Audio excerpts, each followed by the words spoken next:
있습니다. 세계 인구의 3분의 1은 굶주린 채 잠자리에 들어갑니다.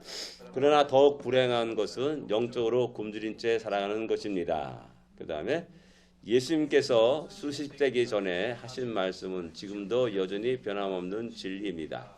사람이 떡으로만 살 것이 아니요 하나님의 입에서 나오는 모든 말씀으로 살 것이니라. 마태복음 4장 4절 말씀. 오직 하나님의 말씀만이 영적 굶주림을 채울 수 있다는 것을 인식하기 때문에 더욱 많은 사람이 하나님의 말씀, 곧 성경으로 돌아오고 있습니다. 그리고 새로이 예수님을 믿기로 결심한 사람에게나 또는 그리스도를 여러 해 동안 알아온 이들에게도 영적인 건강과 성장을 위해서는 하나님께서 예비하신 양식이 필요합니다. 우리가 배고프면은 밥을 먹고 그런데 이 영적인 그 갈급함들이 우리 성도들에게는 있어야 됩니다. 그래서 주님은 사람이 떡으로만 사는 것이 아니라는 사실을 우리에게 분명히 말씀해 주시고 하나님 입에서 나오는 모든 말씀으로 사는 것이 우리들의 창조의 원리입니다. 근데 우리는 자꾸만 그것을 떠나서 살아가려고 하기 때문에 더욱더 우리 삶이 피폐해지고 곰피폐해지고 황폐해지는 것을 이렇게 보게 됩니다. 특별히 오늘 이 시대에 영적으로 황폐된 모습들을 너무나 많이 볼 수가 있다는 사실입니다. 그런 의미에서 우리가 주의 말씀을 서로 공부하고 나누는 것, 이게 굉장히 중요하다는 사실입니다. 한번 또 보겠습니다. 하나님은 당신을 돌보십니다. 또 보겠습니다. 같이 읽겠습니다. 당신은 특별한 사람입니다. 하나님께서 당신을 특별한 사람으로 여기시기 때문에 당신은 특별한 사람입니다. 하나님은 당신이 귀중하다고 말씀하십니다. 하나님은 당신에게 일어나는 모든 일에 대해 진정으로 보살피고 계십니다. 우리의 정체성에 관한 문제입니다. 나는 아무 별 볼 일 없는 사람이다 라고 생각하면은 그냥 아무렇게나 굴러고 아무렇게 살아도 관계없습니다. 아마 노숙자들이 너는 너무나 귀중한 사람이야 라고 그것을 자각하고 있다면 야, 내가 이렇게 살아도 되는가 라고 깨달게 될 겁니다. 근데 자기 자신들은 너무나 가치없는 인생으로 생각하는 겁니다. 근데 분명한 것은 하나님 우리를 특별한 사람으로 여겨주십니다. 그렇게 우리가 존귀한 자라는 사실을 우리 모든 성도들은 기억해야 됩니다. 우리가 자꾸만 세상 살아가면서 세상에 치이치면서 세상에 또 이렇게 이 사람 저 사람에게 어떤 조롱과 멸치를 받을 때도 있습니다. 그러면서 자꾸만 우리 자신이 어떤 정체성을 갖다가 흐리게 해야 되고 그래가지고 우리가 이 땅에서 좀 더 가치 있는 삶을 살지 못할 때가 많이 있다는 사실입니다. 그래서 오늘 이 공부를 통해서 우리가 얼마나 존귀한 자인지 하나님이 특별한 자인지를 다시 한번 깨닫고 담대히 살아갈 수 있기를 원합니다. 오늘은 당신에 대한 하나님의 4가지 사실을 공부하게 됩니다. 그 4가지가 뭐냐면은 하나님은 당신을 창조하셨다라는 겁니다. 그 다음에 두 번째, 하나님은 당신을 아신다, 우리를 아신다. 그 다음에 세 번째, 사랑하신다. 하나님은 우리를 사랑하신다. 네 번째, 하나님 우리를 가족의 일원으로 삼으셨다라는 사실입니다. 이 4가지를 함께 나누기를 원합니다. 저는 4번째가 굉장히 내 자신에게 와닿는 말씀입니다. 하나님 가족이 되었다라는 이 사실. 나중에 또 이렇게 얘기하겠습니다. 세 번째 이제 하나님은 당신을 창조하셨습니다라는 그 주제입니다. 자, 첫 번째 제목, 첫 번째 질문입니다. 하나님께서 사람에게 주신 존엄성은 사람을 지으신 목적 속에 잘 나타나 있습니다. 창세기 1장 26절 28절에서는 아래의 사실을 찾아봅시다. 아래의 사실은 뭐냐면은 사람의 독특성입니다. 어떤 겁니까? 사람의 독특성. 하나님이 형상으로 지음받았다라는 겁니다. 우리를 하나님이 형상으로 지었다라는 사실입니다. 우리 인간의 독특성이 이겁니다. 뭐 곰을 향하여서 그러지 않습니다. 근데 우리나라 설화에 당군 설화에 곰이 인간이 되어가지고 이렇게 우리 조상이 되었다라고 이렇게 얘기합니다. 그게 우리 곰자식이에요, 곰자식. 또 수로왕, 김백임 씨, 김수로왕은 그 거북이 바다 거북이 아래에서 태어났다. 뭐 이런 식의 이야기를 하면서 거북이 자손이에요. 이 파평윤 씨는 어떻습니까? 잉어를 안 먹습니다. 잉어가 밀접한 전설에 따라 삼천리가 있습니다. 그래서 파평윤 씨가 잉어를 먹는다 그러면 저 사람 파평윤 씨 아니라도 말해도 틀림없습니다. 진짜 파평윤 씨들은 잉어를 안 먹습니다. 예, 예? 양반은 뭐 공씨보단 다 못합니다. 저는 공자 70대 후손입니다. 자랑스럽습니다. 이래서 그러나 이 자랑스러움이 어느 때는 하나님 앞에 너무나 큰 죄악을 지었다는 겁니다. 공자 때문에 아시아 수많은 사람들이 예수를 못 믿게 된 장애물이 되었다는 것이죠. 그래서 수십만 수천만의 백성들이 수억 인구가 지옥 자식이 되어버리는 그런 일을 행한 사람이 우리 조상입니다. 죄송합니다. 예, 그 다음에 두 번째, 사람의 지위 또는 권위가 무엇입니까? 사람의 지위, 권위. 그 말씀에서 찾아봐야 되는 겁니다. 예? 사람의 지위는 동물보다 밑에가 아니에요. 동물과 동등한 존재가 아니에요. 모든 동물들, 식물들 다스리는 존재입니다. 그런 권위를 부여해 주셨어요. 근데 오늘날 이 시대를 보면 어떻습니까? 우리 인간이 개보다 못한 존재 같아요. 어떻게 뭐 동물들, 동물 보호 애호가들 참 그 사람들이 귀한 일을 하는 건 알고 있어요. 그러나 인간의 존엄성을 뛰어넘는 그런 말과 그런 행동을 많이 하고 있다는 사실입니다. 저게 자기 강아지를 안고 내 자식이 딸이라 그러고 내 아들이라 그래요. 이거는 그래서 저 사람 개로구나. 저 사람 개자식이구나. 그러면 되는 겁니다. 그러니까 우리의 존엄성들이 점점 오늘 이 시대에서는 땅에 떨어지는 현상들을 보여주고 있다는 겁니다. 그래서 어느 때 보면 내가 개만도 못하네? 라는 그런 생각이 들기까지 할 수가 있고, 우리 여기 이제 미국에 있는 멍멍이들과 저기 우리 북한 아바이 수령동지의 인민들과 비교해 본다면 북한 아바이 인민들은 여기 개만도 못합니다. 참 비참하게 살아가는 거죠. 굶어 죽습니다. 여기는 띠릭띠 떼어가지고 말이야 다이어트화 시킨다고 막 강제로 그냥 운동시키고 막 별짓 다 합니다. 근데 저기는 이제 굶어 죽고 있는 그런 모습을 보게 되는 것이죠. 그래서 이 하나님의 우리를 지으신 그 정체성을 잃어버리는 그런 오늘날 현대인들의 너무나 많다는 겁니다. 그래서 우리 크리스찬들이 중요한 겁니다. 우리는 그러한 자들이 아니다 라는 사실을 우리가 자각하고 그 사실을 알려야 되고 그런 정체성 속에 우리가 당당하게 살아갈 필요가 있다는 사실입니다. 근데 세 번째, 우리 사람을 지으신 목적이 무엇입니까?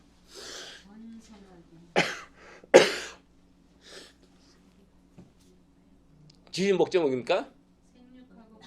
생육하고 번성하라고 말하는 겁니다. 생육하고 번성하라. 그래서 우리 요즘 기독교인들이 말이야 참 못된 게 잘못된 게 뭐냐면 하나만 않지 뭘 둘을 낳고 살아가냐. 막 이상한 헛선소리 헛된 소리를 하고 있어요. 하나의 명령에 어긴다는 거예요. 왜? 이 땅에 하나님의 백성들이 많이 번성하기를 원하는 거예요. 하나님의 백성은. 하나님의 뜻은. 근데 그렇지 않아요. 소위 기독교 문명이라는 국가에서 먼저 산하 제한이 일어나는 겁니다. 가족 계획이 일어나는 거고요. 그래서 지금 유럽이라든지 지금 우리 대한민국은 진짜 한 명도 안 나와요. 한 명도 안 나요. 그래서 우리 때 이제 하도 사람이 많다 그러니까는 한 가정당 한 명 낳자. 처음엔 2명 낳자 그랬어요. 둘만 다 잘 기르자. 그다음에 이제 좀 지나니까 한 명만 잘 기르자. 그러더니 그다음에 두 번째 농담으로 2집 걸로 한 명 낳자. 이런 식의 농담들이 일어났다는 겁니다. 이건 모든 것들은 하나님의 목적과 뜻에 어긋나는 것입니다. 지금 이슬람 세계는 막 낳고 있잖아요. 근데 왜 우리가 점점 작아지냐는 거죠. 이건 또 어떤 사람은 그렇게 얘기합니다. 어떤 사람들 다 양육해가지고 그렇게 하면 된다. 이것처럼 거짓말하는 사람이 없습니다. 이것 말하는 사람 치고 그 제대로 하는 사람 없습니다. 아니 내 새끼가 키우고 잘 개장 씹는 거지. 왜 남의 자식 말도 안 되는 남의 자식을 키우려고 애를 쓰냐 이거죠. 뭐 무슨 말인지 이해하겠어요? 성경 공부해가지고 양육해가지고 뭐 그 사람들 많이 하면 된다고 이런 헛된 소리 하지 마십시오. 하나님은 가정을 갖게 하시고 자녀를 풍성히 낳게 하시고 그 자녀를 양육하기를 원하시는 겁니다. 이것이 가정의 최대의 사명입니다. 하나님께서 주신 사명입니다. 이 사명을 망각하는 사람들이 너무 많은 겁니다. 안타깝게도. 하나님은 우리를 주신 목적, 세육하고 번성해서 이 땅에 충만하고 이 땅을 다스려나가고 정복해 나가는 그것을 원하시고 바라시고 하나님의 계획이 거기에 있다는 사실을 우리는 기억해야 됩니다. 그래서 우리는 쇠할 자가 아닙니다. 번성할 자가 아닙니다. 그리고 복을 받을 자라는 사실을 기억해야 됩니다. 두 번째, 하나님 왜 당신을 창조하셨습니까? 하나님 우리를 만드신 구원하신 창조의 목적이 무엇이냐? 이사야 43장 7절의 말씀입니다. 무엇입니까?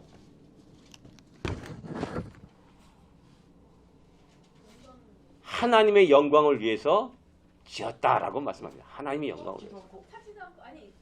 이것은 많이 나온 질문입니다. 웨스트민스터 소요리 문답 제 1번이 뭐냐? 하나님의 우리 목적이 뭐냐? 하나님 인간된 목적이 뭐냐? 제일된 목적이 뭐냐? 하나님의 영광을 위해서 이렇게 기가 닳도록 들은 얘기입니다. 예, 하나님이 우리를 창조한 목적은 뭐냐면 하나님의 영광을 위한 것이라는 겁니다. 근데 여전히 우리는 이 시대에 그 하나님의 영광을 가리는 많은 모습이 있다는 사실입니다. 오히려 하나님을 대적하고 사탄의 영광을 돌리는 그런 아주 이상한 모습을 많이 띠고 있는 것이 오늘 현대의 모습입니다. 우리 크리스찬들은 이런 세상의 형태들을 갖다가 정확하게 알고 바르게 대처해야 된다는 사실을 기억해야 됩니다. 그 다음에 우리 두 번째, 하나님은 당신을 아십니다. 이것이 왜 중요하냐 하면은 그 다음에 말씀 같이 읽겠습니다. 하나님 무관심한 하나님이 아니시다. 창조하시고 그 피조물들을 돌보시며 간섭하신다. 이 철학사조 가운데 자연신론자들이 있습니다. 자연신론자들이. 그 자연신론자들은 하나님은 이 만물을 만드시고 구경만 하신다라고 생각하는 겁니다. 이게 자연 만물이 돌아가는 것이 정확해요. 해가 뜨고 지는 것이 정확하고요. 1년 12달 365일 아주 톱니바퀴처럼 착착착착착착 돌아가는 겁니다. 그래서 하나님은 타게 정확하게 만들어 놓으시고 간섭하지 않는다라는 이 사상입니다. 이게 이제 한때 그 유럽의 철학 사주를 지배했던 적이 있습니다. 근데 성경은 우리에게 뭐라고 말씀하시냐? 아니다. 만들어 놓으실 뿐만 아니라 간섭하신다. 개입하신다. 우리 인간의 역사 속에 개입하신다. 나의 삶 속에 개입하신다. 간섭하신다. 라고 말씀하는 겁니다. 그래서 우리를 인도하시고 우리 가운데 역사하시고 우리를 당신이 아까 하나님의 영광을 위해 창조했듯이 그렇게 우리를 이끌어 가신다는 사실을 말씀하고 있습니다. 예, 세 번째 질문을 보겠습니다. 예, 시편 139편 1절에서 6절에서 다윗은 하나님이 감찰하시고 알고 계신 자신의 삶의 영역을 언급하고 있습니다. 당신의 삶에 대해 하나님이 알고 계시는 영역을 표시하십시오. 시편 139편 1절에서 6절의 말씀입니다. 한번 여러분들 거기서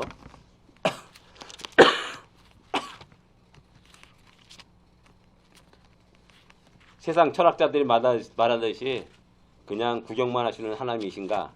아니라는 겁니다. 예. 예. 생각을 하시고 앉고 일어났으면 아시고 생각을 하시고 그 다음에 눕는 것과 모든 일과 내가 눕는 것을 살펴보시고 예. 내 혀의 말을 알지 못하는 것이 하나도 없다. 그 다음에 나의 전후를 들으시고 예. 이 다양한 영역 속에서 하나님이 나를 아신다라고 말씀합니다. 중요한 것은 내 마음의 깊은 것까지도 아신다라는 거예요. 내 생각까지도. 내 혀의 말을 아신다라고 말합니다. 나는 내가 뭔 말인지 모를 때가 있어요. 내가 뭔 말했지? 뭐 이럴 때가 있지 않습니까? 그럼에도 불구하고 하나님은 내 마음과 내 입에서 나오는 말에 그 가장 정확한 의미를 아신다라고 우리에게 말씀하고 있습니다. 그것이 이제 6가지 이렇게, 네, 이렇게 말씀하고 있는 겁니다. 그래서 이제 네 번째 질문이 다윗은 하나님께서 자신을 완전히 알고 계심에 대해 어떤 반응을 보였습니까? 하나님이 나를 알고 계신다는 것에 대해서 어떤 반응을 보였냐는 겁니다. 오늘 이 시대에 어떤 사람이 나를 너무나 잘 알고 있어요. 그럴 때 나는 어떤 반응을 보일까라는 그런 질문입니다. 좋습니까? 기분 좋습니까? 기분 나쁩니까? 예, 어떤 겁니까? 다윗은 어떻게 말합니까? 23절 24절에 하나님의 나를 살피사 내 마음을 아시며 나를 시험하사 내 뜻을 아옵소서. 내가 무슨 악한 행위가 있나 보시고 나를 영원한 길로 인도하소서. 하나님이 나를 살피시옵소서. 그게 나를 인도하소서라고 말하는 거예요. 그러니까 자기 자신을 하나님의 인도하심에 이끄심에 맡기는 겁니다. 이것이 바로 하나님과 인간과의 온전한 바른 관계의 모습입니다. 근데 이게 정반대로 죄 지은 인간이라면 어떻습니까? 도망가고요, 숨죠. 그리고 때로 따라서는 하나님을 향하여 공격하기도 합니다. 나 하나님 안 믿어 하고 떠나기도 하고 그렇습니다. 실제 우리의 삶 속에 그렇습니다. 똑같습니다. 부모된 사람들은 자식의 그 무슨 어떤 생각을 잘 알고 있어요. 그죠? 애들이 막 뭐 이렇게 하고 뒷짐지고 뭐 이렇게 다르면 저는 뭐 감췄구나라는 거 금방 알고 있고 저 무슨 나쁜 짓 했구나 잘못했구나라는 금방 알고 있어요. 우리 인간 사이 속에서 부모와 자식 간의 관계도 그러할진데 하나님과 나와의 관계도 우리와의 관계도 같다라는 겁니다. 하나님은 우리들의 모든 것을 알고 계시는 분이다라는 사실 앞에서 그분 앞에 숨거나 감추거나 그리고 또 거짓으로 포장할 수 없다는 사실을 늘 기억해야 됩니다. 그래서 하나님 앞에 정직한 사람, 코람데오란 말이 있습니다. 하나님 앞에서라는 뜻을 가지고 있는 단어입니다. 하나님 앞에서 정직한 나의 모습을 살아가는 우리가 된다는 사실입니다. 우리 반응 역시 우리 사람과 사람과의 관계 속에서도 저 사람이 너무나 나를 잘 알고 있다면 굉장히 깨름직하죠. 그 사람은 나를 사랑하지 않는 사람입니다. 내가 그 사람을 사랑하지 않아요. 근데 그 사람이 나를 너무나 사랑해요. 나도 그분을 너무나 사랑해. 그러면 그 사람이 나를 더 안다는 것은 나는 행복한 거예요. 왜? 야, 너 나 그런 세밀한 부분까지 알고 있어? 여러분들 머리에 뭐 단장하고 딱 왔는데 아무도 안 알아봐봐요. 예? 그럼 야속하잖아요. 화를 내기도 하고. 근데 다 그걸 세밀하게 다 아는 겁니다. 살피시고 아는 겁니다. 그럴 때 기분 좋잖아요. 왜? 사랑하는 관계가 그런 관계입니다. 하나님과 나와의 관계가 우리와의 관계가 바로 그런 관계 될 때 참으로 온전하게 참 기쁘고 감사하고 즐겁고 행복한 겁니다. 예, 그런 행복이 우리 안에 넘쳐야 됩니다. 그 다음에 5번째, 당신에 대한 하나님의 세심한 관심을 예수님은 어떻게 나타내셨습니까? 마태복음 10장 29절 31절 말씀입니다. 마태복음입니다. 10장은 제자들을 파송해서 하시는 말씀입니다. 29절 31절 뭐 비유합니까? 참새 2마리를 이야기합니다. 예. 참새 2마리가 한 아사리온에 팔리는 것이 아니냐. 예. 너희 아버지께서 받지 아니하시면 그 하나도 땅에 떨어지지 아니하리라. 예. 너희는 머리털까지 다 세신바 되었나니 두려워하지 말라. 너희는 많은 참새보다 귀하니라. 참새에도 관심을 두시고 허락이 안 되면 하나님 허락하지 않으면 땅에 떨어지지 않는다라고 말씀하고 있어요. 근데 우리는 그와 더 귀한 존재가 아니냐라고 말씀하는 겁니다. 예. 하나님 그렇게 우리 한 사람 한 사람을 세밀하게 보시고 아시고 또 지키시고 인도하신다는 사실을 기억하십시오.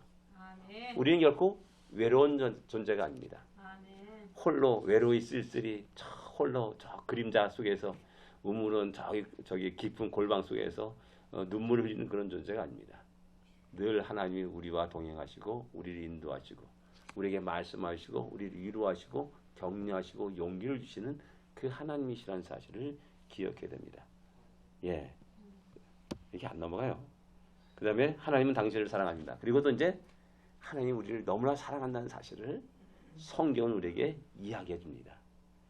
우리의 정체성에 대해서 우리는 당당하게 자신 있게 사랑을 받은 자는 밝습니다. 그죠? 아이들도 사랑을 받은 사람은 밝고 막 팍팍팍 뛰고 그냥 활기있습니다. 사랑을 받은 사람은 행복합니다. 행복한 표정이 그대로 나타나잖아요. 얼굴이 어둡거나 또 침울하거나 그런 사람들은 나이가 들어서도 그런 사람들은 유년 시절에 어린 시절에 그런 가정의 행복을 느끼지 못했기 때문에 나타난 결과라고도 말할 수가 있습니다. 근데 저는 이제 하나님 믿고 나서 그 행복을 맛봤기 때문에 기쁘고 감사한 겁니다. 예. 제가 말씀드렸잖아요. 저는 예수 믿기 전에 사진 찍는 걸 두려워했다고. 그래서 사진이 없어요. 사진을 안 찍었어요. 그래서 늘 사진 내 자신을 보면서 내 자신의 모습이 싫어가지고 안 찍었어요.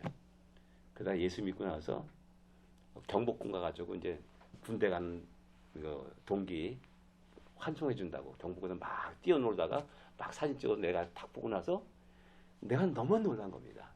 야, 내 모습이 이래? 너무나 기쁘고 감사한 겁니다. 활기 있고 웃음이 있고. 그 다음부터는 이제 제 사진 보면 항상 입이 이렇게 걸려가지고 웃는 모습으로 찍은 모습이 거의 대부분입니다. 예, 하나님은 당신을 사랑합니다. 우리를 사랑합니다. 아멘. 예. 당신을 아실 뿐만 아니라 지극히 사랑하십니다. 아멘. 이것이 하나님의 사랑입니다. 예, 또 질문 보겠습니다. 요한복음 3장 16절을 읽고 다음에 질문을 답하십시오. 요한복음 3장 16절 우리가 잘 알고 있는 말씀입니다. 예, 하나님께서 우리를 사랑하시기 때문에 무엇을 하셨습니까?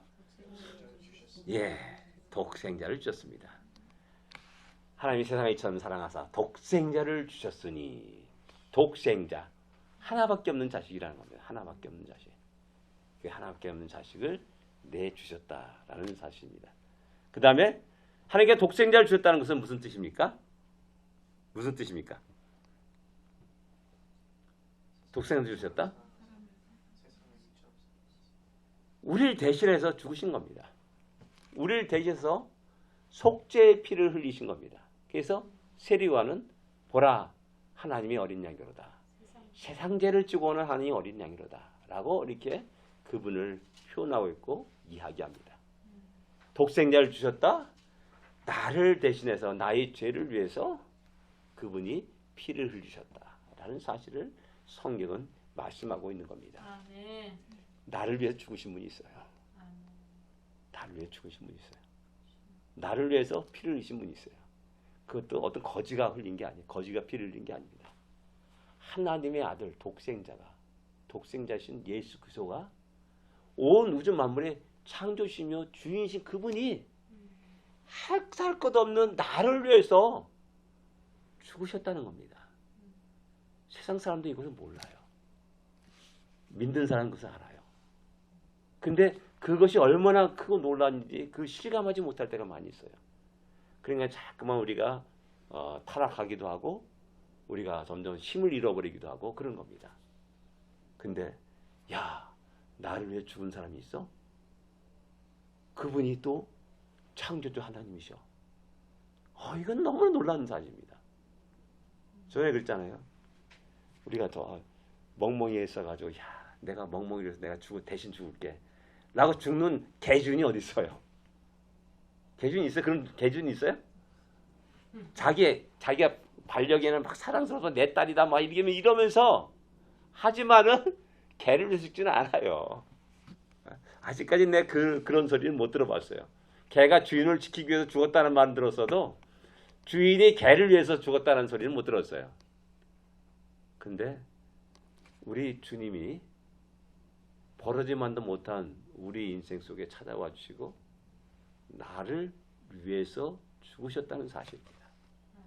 내가 얼마나 큰 사랑을 받았는지를 다시 한번 깨달아야 됩니다. 그 다음에 사람은 어떻게 영생을 얻을 수 있습니까? 예, 믿음으로 우리가 얻는 겁니다. 그냥 믿는 겁니다. 내가 열심히 땀 흘려 애쓸 필요가 없어요. 하나님 나를 그렇게 위해서 이렇게 보내셨구나. 아멘 하고 받아들이면 되는 겁니다. 아멘. 그렇습니다. 인정합니다. 받아들입니다. 그분을 영접합니다. 나의 주님을 영접합니다. 라고 하면 끝나는 겁니다. 예. 그래서 잠깐 우리는 어렵게도 또 이제 뭘 하려고 애를 쓰는 그런 어리석음을 범할 때가 많습니다. 예. 그 다음에 7번째. 요한복음 10장 9절에서 16절에서 예수님은 그의 사랑과 관심을 목자의 사랑과 관심에 비유하셨습니다. 이 말씀에 의하면 예수님께서 당신의 주기를 원하시는 것은 무엇입니까? 요한복음 10장 9절 말씀.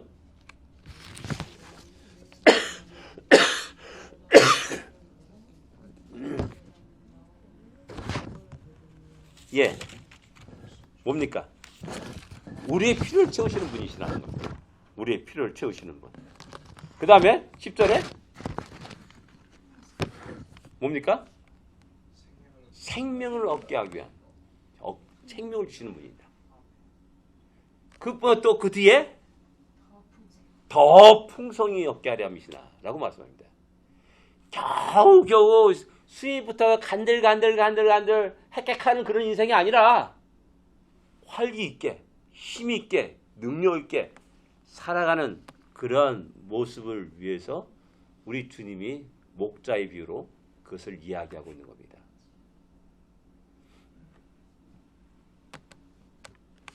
여러분 중풍병자 쓰러져 있잖아요. 손과 발을 움직이지 못해요.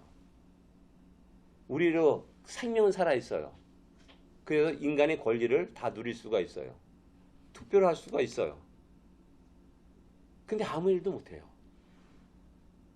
근데 하나님은 생명을 주실 뿐만 아니라 더 풍성히 우리에게 주시려고 하셨다는 사실을 이야기합니다. 우리가 그런 귀한 존재입니다. 그런 은혜를 입은 자입니다. 그런 목적 아래, 하나님의 거룩한 목적 아래 있는 자입니다. 이런 나의 정체성, 우리 정체성을 확립할 수 있어야 됩니다. 그 다음에 11절에 뭡니까?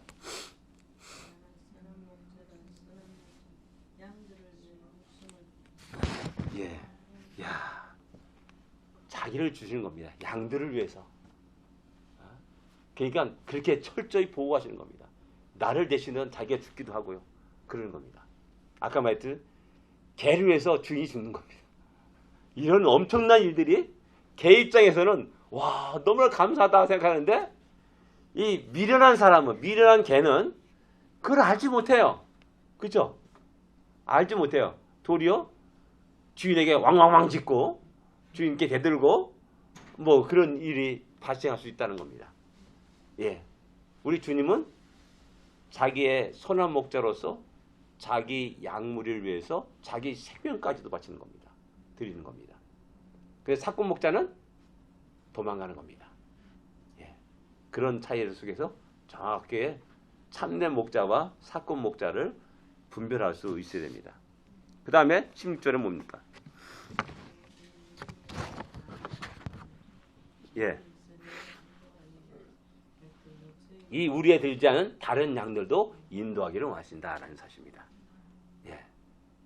내 양만 내 양 이것이 아니라 아직 우리 바깥에 있는 다른 양들이 있어요. 그러니까 영혼권이라 할 수 있어요. 그런 자들을 잃어버린 자들을 찾는 작업들을 원하신다라는 사실입니다. 그 다음에 8번을 보겠습니다. 위 양목에서 당신의 가장 중요한 것은 무엇입니까? 어느 것입니까? 풍성하게 주시길 원한다. 하나님 돈 많이 주세요. 좀 아주 그냥 안달같지 않고 살기를 원합니다. 뭐 이럴 수가 있어요. 우리 주님은 그것을 위해서 우리를 지키시고 푸른 초장과 쉴만한 물가로 인도하십니다. 우리 인생의 평안을 위해서 평강을 위해서 안식을 위해서 인도하시는 우리 주님입니다. 때로는 광야길을 걸어갈 수 있고 때로는 가시밭길을 걸어 있고 때로는 돌짝발을 걸어갈 수 있어요. 그러나 목자를 신뢰하고 따른다면 그의 결국은 쉴만한 물가와 또 푸른 초장이라는 사실입니다. 뭐 이런 관계가 목자와 양과의 관계라고 할 수 있습니다. 하나님과 우리와의 관계가 되어야 됩니다. 예. 예. 또 마지막으로 하나님은 당신을 그의 가족의 일원으로 삼으셨습니다. 예수님은 제자들에게 하나님을 어떻게 부르도록 하셨습니까? 마태복음 6장 9절.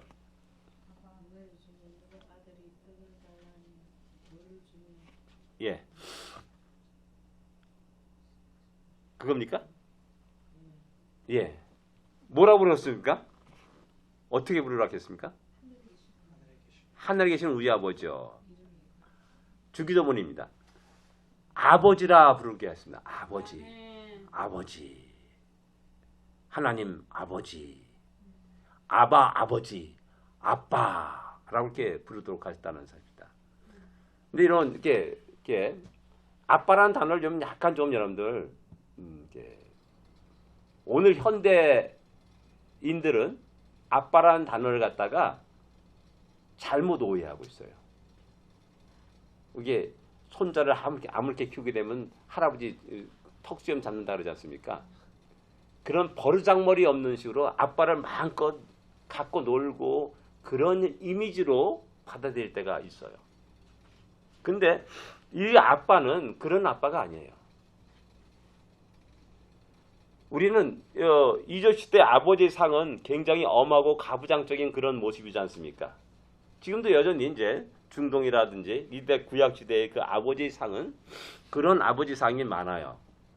근데 아빠라는 그것은 이 꼬마가 이제 처음으로 입을 뗄 때 엄마, 아빠라고 말하지 않습니까?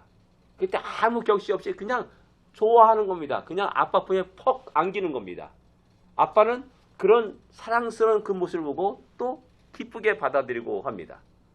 이런 관계를 생각해야지 뭐 아빠가 뭐 눈높이 낮아져가지고 아들과 친구 되고 막 이러면서 뭐 이런 식으로 성경을 오해하면 안 된다라는 사실입니다.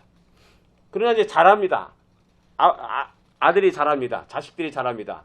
근데 여전히 아빠 이러면서 재롱 떠면서 살아가는 사람이 어디 있습니까? 아니에요. 성숙한 모습을 보여야 되는 겁니다. 그때 아버지라고 하는 거죠. 아버님이라고 말하기도 하고요. 격에 맞는 그런 단어와 행동과 삶의 모습을 보여야 되는 겁니다. 여전히 2살배기 그 꼬마 아기처럼 그렇게 똑같이 대한다면은 저는 뭔가 정치적으로 박약하다라고 생각하지 않습니까? 제가 국민학교 다닐 때 동네에 덩치 큰 이런 사람이 있었습니다. 놀이터에서 맨날 놀아요. 키도 크고요. 근데 이제 결혼해가지고 어느 날 길거리 가다가 그 사람을 봤어요. 머리는 하얘졌어요. 근데 여전히 요만한 꼬마들하고 노는 겁니다. 그럼 우리가 볼 때 그 사람이 정상적이냐라는 겁니다. 아니잖아요. 마찬가지예요. 성경도 우리에게 아빠 아버지 아빠 아버지라고 해가지고 아빠라는 것 때문에 막 하나님은 너무나 가볍게 생각하는 경우가 있어요. 하나님 너무나 쉽게 생각하는 경우가 있어요. 근데 그것이 아니라는 사실을 일단 먼저 알 필요가 있다는 겁니다. 저는 예수 믿고 나서 기도하면서 하나님 아버지라고 하면서 내가 눈물을 흘린 적이 있어요. 제가. 왜? 저는 제 입에서 아버지라는 단어를 말한 적이 없어요. 왜? 아버지가 없었기 때문에. 일찍 돌아가셨기 때문에. 저는 아버지에 대한 기억이 딱 3가지가 4가지예요. 기억하는 게 내가 어떤 사건을 기억하는 겁니다. 아버지와 관계된 사건을 기억하는데. 그래서 내가 하는 아버지라면서 내게 아버지가 계시네? 이 말을 깨닫고, 이 말을 알고 깨닫고 눈물 흘린 겁니다. 야, 내가 육적인 아버지는 없었지만은, 그러나 나에겐 영적인 아버지가 계시는구나 라는 사실을 깔고 너무나 기쁘고 감사한 적이 있었다는 사실입니다. 예, 우리에게 그런 아버지가 계시다는 사실입니다. 10번 보겠습니다. 하나님이 모든 사람이 아버지라는 것을 사십니까? 왜 그렇습니까? 또 안 그렇게 생각하는 사람이 있습니다. 왜 그렇지 않습니까? 요한복음 4장 8장 42절 한번 찾아보겠습니다.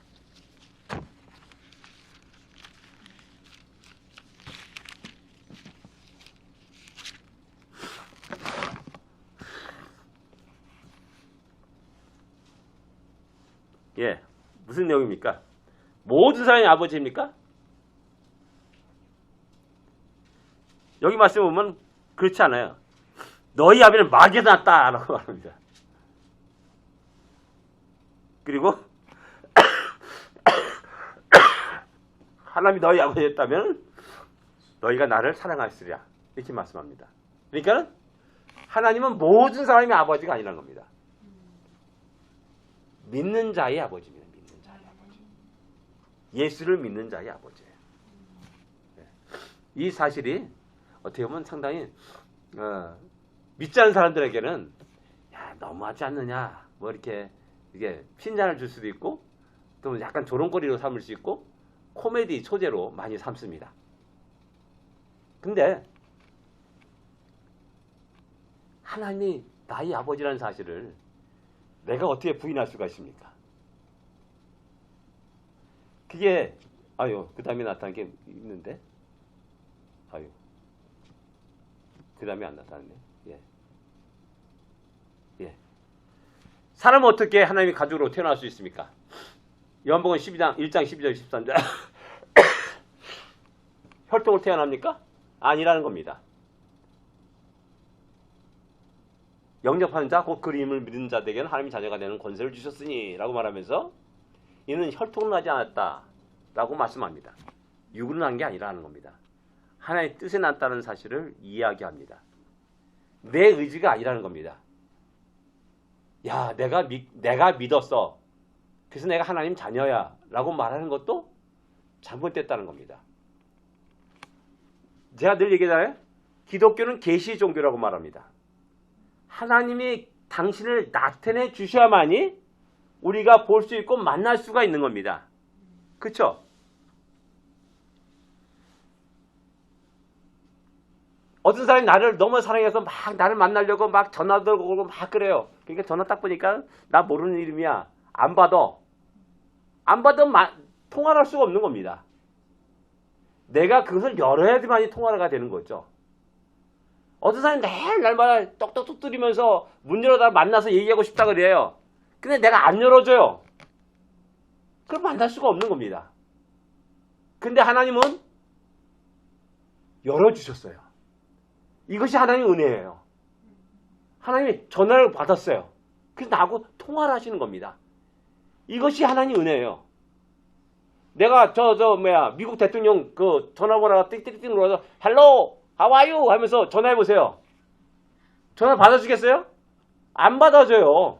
근데 거룩하신 하나님 천지 만물 창조하신 하나님은 그 전화를 받아주시는 겁니다. 너 무슨 일이냐? 너 어떤 어려움이 있냐? 아, 그래, 너 그렇게 힘들었구나, 아팠구나. 그래, 내가 뭘 도와줄까? 이게 대화하는 겁니다. 이 기도예요.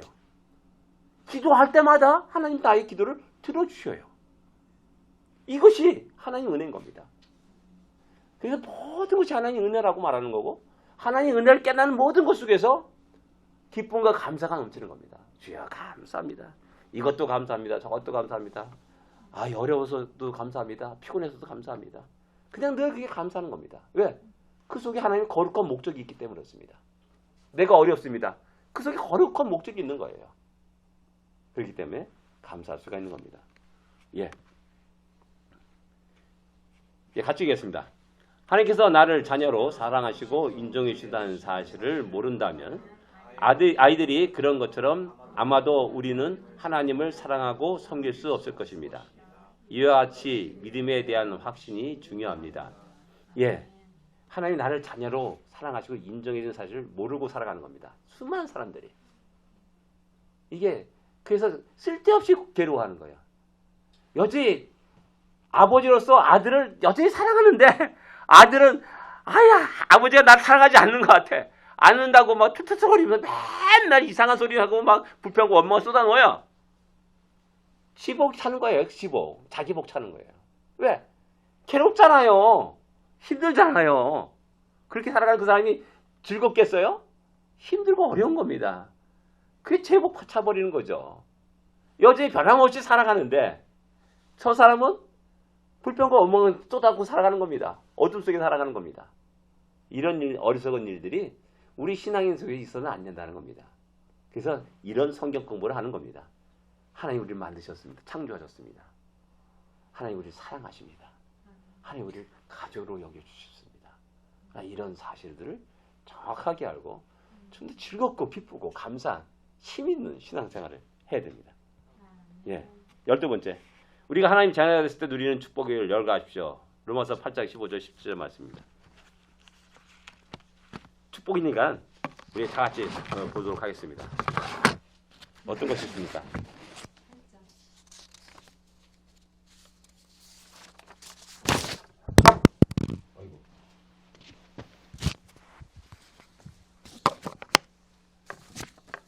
15절 17절 말씀 같이 읽어보겠습니다.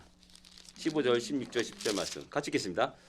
너희는 다시 무서운 종의 영을 받지 아니하고 양자의 영을 받았으니 우리가 아빠 아버지라 부르짖느니라. 성령이 친히 우리의 영과 더불어 우리가 하나님의 자녀인 것을 증언하시나니 자녀임은 또한 상속자 곧 하나님의 상속자여 그리스도와 함께 한 상속자니 우리가 그와 함께 영광을 받기 위하여 고난도 함께 받아야 할 것이니라. 아멘. 자녀가 됐을 때 누리는 축복이 뭡니까?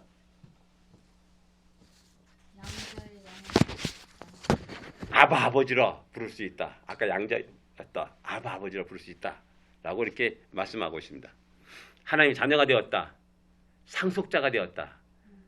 야, 우리 지영이가 그러더라고. 좀 큰 상속 받은 아버지가 있으면 좋겠다고. 그 얘기를 이게 제가 간접 들었어요. 그래, 내가 너한테 줄 게 하나도 없구나. 라면서 또 내 한편으로는 슬프기도 하고 그랬는데, 근데 상속자라는 사실입니다. 하늘나라의 상속자라는 겁니다. 이건 어느 것과 세상의 어느 것과 비교할 수가 없습니다. 농담으로 그런 얘기했잖아요. 어떤 사람이 열심히 이제 돈 많이 벌어서 재벌이 되었어요. 근데 하나님 부르셔요. 하나님 제발 한 가지만 들어주세요. 내가 원하는 거 가져갈 수 있게 해주세요. 그래서 원하는 거 가져와라 했더니 열심히 모든 재산을 다 팔아가지고 금덩어리, 금괴를 잔뜩 해서 짊어지고 갔다는 겁니다. 그러니까 베드로가 더 보고 또 보더니 야, 쟤는 왜 이렇게 벽돌을 많이 갖고 왔냐 그랬다는 거예요. 쓸데없는 벽돌을 많이 갖고 왔다는 겁니다. 길바닥 보도블록을 많이 갖다 왔다는 거죠. 하늘나라 가면 그 흔해 빠진 그 금은 보석이 그런 겁니다. 그것을 우리가 상속받을 수 있다는 겁니다. 그것을 다 상속자이기 때문에 누릴 수가 있는 거고 하나님 안에서의 그 풍성함을 마음껏 누릴 수 있다는 사실입니다. 우리는 근데 그것을 못 누리는 어리석음을 범할 때가 많다는 겁니다. 그래서 우리는 주 앞에 담대히 나가서 아버지 도와주십시오 라고 말할 수가 있어야 됩니다. 아멘. 네? 아버지 도와주세요 라고 말할 수가 있어야 되는 거고 아버지 저 사람 참 미운데 어떻게 처리해 주세요. 그런 기도도 시편에는 하고 있습니다. 근데 이제 그 기도 속에 또 다른 그의 변화가 일어납니다. 결국 하나님을 찬양하는 내용이 또 나오고 있음을 보게 됩니다. 예, 그렇습니다. 하나님 후사가 되는 영광을 갖고 또 그것뿐만 아니라 또 고난도 받는다라는 사실을 또 얘기합니다. 우리 영광만 좋아하지 않습니까? 근데 하나님의 자녀가 되었다. 양자가 되었다. 영광을 받는다. 그러나 또 고난도 받아야 한다라는 사실을 이야기합니다. 왜? 이 땅에서 예수 믿는다는 것 때문에 핍박을 받고 어려움을 당합니다. 조롱을 당할 수도 있습니다. 그렇기 때문에 그런 것들 두려워하지 말 것을 이야기합니다. 왜? 우리 이미 약속된 사람이고 그 전능하신 하나님이 자녀로서 당당하게 살아갈 수 있는 거죠. 예. 하나님은 당신의 아버짐을 어떻게 알 수 있는지 적어봅시다. 어떻게 알 수 있습니까? 이게 얘가 얘기한 거예요. 주관적인가 객관적인가? 주관적이 됩니까? 객관적이 됩니까? 네? 주관적이면 다른 사람 인정하지 않을 수 있어요, 그렇죠? 약간 네 생각이지라고 말할 수 있어요. 근데 객관적이면 다른 사람도 인정합니다. 우리가 그러지 않습니까? 우리가 그 친자 확인을 하면서 소송을 민사소송을 하지 않습니까? 그때 중요한 게 뭡니까? DNA 검사예요. DNA 검사했더니 이렇게 나왔습니다. 딱 내려놔요. 그러면 다 모든 사람들이 인정할 수밖에 없어요. 그죠? 그겁니다. 그러니까 우리의 하나님이 자녀라는 그 사실은 객관적 사실로 증명이 돼야 됩니다. 그게 뭡니까? 가장 중요한 것은 성경이 우리에게 말씀하고 있기 때문이에요. 그 성경이 하나님이 우리에게 약속했기 때문이었어요. 아멘. 전능하신 하나님이 약속하셨다는 사실입니다. 아멘. 그것이 객관적인 사실이에요. 그리고 그 객관적인 그 사실을 믿고 의지하면서 우리의 삶이 늘 언제나 아버지께 영광을 돌리게 됩니다. 그러면서 야, 저놈은 진짜 하나님 믿는 사람이구나. 저놈은 진짜 신자구나 라는 사실을 이야기하고 인정합니다. 저는 진짜 믿는 사람이다 라고 말하는 거죠. 얼마 전에 이렇게 유튜브 보니까 이제 군대 있을 때 신앙생활 그 얘기가 나오더라고요. 예. 군대 가면은 우리 시대는 그랬어요. 교회 간다는 것이 그렇게 쉬운 일은 아니었어요. 그래서 이제 중대장이 지휘관이 굉장히 힘들고 어렵고 그런 사람이라면은 좀 피난처로 교회에 갔어요. 야, 주일날 교회 갈 사람 뭐야 하면 일개 중대가 한 100여 명 가까이 되거든요. 그래 한 40명까지 모여요. 와르르 모여가지고 자 군대 딱 교회 가는 겁니다. 예배 드리고 딱 오면 점심시간이야. 점심 딱 먹고 좀 있으면 이제 저녁 예배 드려야 되지 않습니까? 오후에 가는 겁니다. 쫙 하고 딱 오게 되면 점호가 끝나요. 점호 안 받는 게 군인들에겐 얼마나 큰 행복인지 모릅니다. 그러니까 너무나 힘드니까 군대 생활이 너무나 힘드니까는 다 빠져나가는 겁니다. 그러니까 한 40명, 50명이 모였어요. 근데 그 다음에 아주 편한 중대장이 왔어요. 널널한 중대장. 화도 안 내고 웃으면서 대해주고 너무나 신사적인 인격적인 중대장이 왔어요. 야, 교회 가서 집합하니까 10명도 안 나오더라고요. 그럼 뭐야? 저놈이 교회 간다고 갔는데 왔다 갔다 했는데 진정한 신자냐? 라고 딱 말했을 때 아니라는 거예요. 누구도 인정을 하지 않는다는 겁니다. 너 교회 가지 마. 아니 가야겠습니다. 이 자식 하고 빡 때려요. 그도 가야겠습니다. 빡 맞아요. 그러면서 가요. 눈물 흘리면서 가요. 근데 그 속에서 모든 중대원이 저놈은 진짜다 라고 인정합니다. 이게 제가 군대 생활 속에서 경험한 일입니다. 하나님이 우리 아버지를 어떻게 하시는가? 우리의 삶을 통해서 드러내야 됩니다. 하나님을 사랑하는 거, 하나님의 영광을 돌리는, 하나님께 영광을 돌리는 거, 그 하나님의 능력과 권능을 힘으로써 힘있게 살아가는 거, 웃으며 감사하며 살아가는 거. 그래서 사람들이 말합니다. 너는 왜 이렇게 웃느냐? 너 뭐 이렇게 즐겁느냐? 라는 그런 말을 해요. 제가 새마을운동 중앙 먹을 때 맨날 그랬어요. 어디 뭐야 이거 갔다 와. 막 뛰어가서 갔다 왔어요. 아이, 공진 형제는 뭐가 이렇게 즐거워서 웃어? 라고 상급자들이 다 그렇게 얘기했어요. 그게 즐거웠어요. 재밌었고. 그런 우리의 삶이 되기를 원합니다. 나는 하나님의 자녀다. 하나님 우리 아버지시다. 하나님 너를 나를 사랑하신다. 그 사랑에 힘어서 기쁘고 즐겁고 감사하게 살아가면서 그리스도인의 정체성을 분명히 하고 자신 있게 이 땅에서 살아가는 우리 모두가 되기를 원합니다. 예, 같이 읽겠습니다. 하나님의 예수 그리스도 안에 있는 생명을 우리에게 주셨을 때 우리는 영적으로 하나님의 가족으로 태어난 것입니다. 우리는 하나님의 자녀입니다. 이 사실을 굳게 믿고 의지하십시오. 예. 화이팅! 기도하겠습니다. 하나님 아버지 은혜를 감사합니다. 다시 한번 우리가 얼마나 존귀한 자인지 다시 한번 깨닫게 됩니다.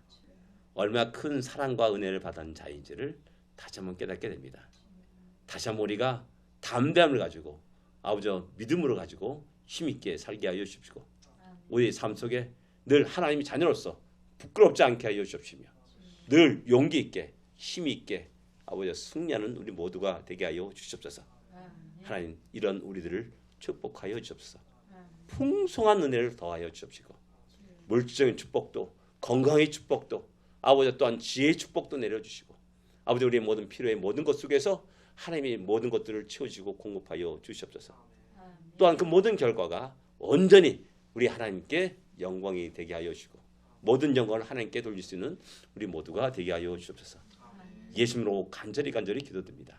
아멘. 하늘에 계신 우리 아버지여 이름이 격임을 받으시오며 나라의 마옵시며 뜻이 하늘에서 이루어진 것 같이 땅에서도 이루어지리이다. 오늘날 우리에게 일용할 양식을 주옵시고 우리에게 죄진 자를 사하여 준 것 같이 우리 죄를 사하여 주옵시고 우리를 시험에 들지 말게 하옵시며 다만 악에서 구하옵소서. 대개 나라와 권세와 영광이 아버지께 영원히 싸움나이다. 아멘.